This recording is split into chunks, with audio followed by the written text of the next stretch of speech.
Ahmedabad crime બ્રાન્ચે મહાઠગ ચાંદી ચોરની કરી છે ધરપકડ। ટોળકીએ રાજકોટમાં વેપારીના ઘરે કરી હતી ઘરફોડ ચોરી। અંદાજે 130 કિલો ચાંદીની ચોરી કરી આરોપી ફરાર થયા હતા। 40 કિલો ચાંદીના જથ્થા સાથે આરોપીને પકડી પડાયો છે। આરોપી ચોરીનો મુદ્દામાલ મહેસાણામાં વેચવા માટે પહોંચ્યો હતો। ગુનામાં સંડોવાયેલો મુખ્ય આરોપીને શોધવા ચક્રો ગતિમાન કરવામાં આવ્યા છે। મહત્વનું છે કે આરોપીઓએ રાજકોટમાં રણછોડ નગરની શેરી નંબર 1 ના મકાનમાં ચોરીને અંજામ આપ્યો હતો।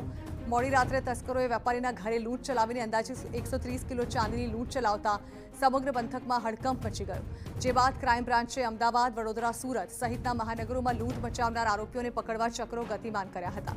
આ મામલે અમદાવાદ ક્રાઇમ બ્રાન્ચને આરોપીની બાતમી મળતા 40 કિલો ચાંદીના જથ્થા સાથે એક આરોપીને પકડી પડાયો। સાથે જ ચોરીના મુખ્ય આરોપીની શોધખોળ ચાલુ કરી છે। 80 કિલો મુદ્દામાલ છે પણ એમણે રાખેલો અમદાવાદમાં, પણ ત્યારબાદ જે પ્રકારે પ્રાથમિક માહિતી મળેલી છે મુજબ એ માલ પણ એમણે, જેમ કે અત્યારે મુકેશનું કોઈ લોકેશન નથી, હાલ એની તપાસ તજવીજ ચાલુ છે, તો એ સાથે મુદ્દામાલ પણ એના પૂરતી માહિતી સીમિત છે કે હાલ એ મુદ્દામાલ મુકેશે ક્યાં સંતાડેલો છે।